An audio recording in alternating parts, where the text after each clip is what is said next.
Не знаю, будет слышно, не будет на видео. Вот сейчас ГРМ у меня откручен.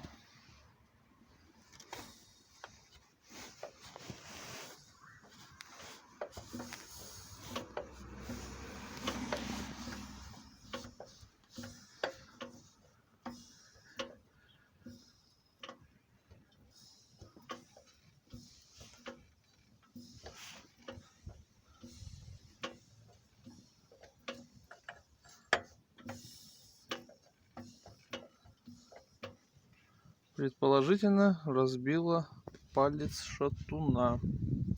Ой, втулку, которая палец поршневой, в которой палец поршневой входит на одном из шатунов.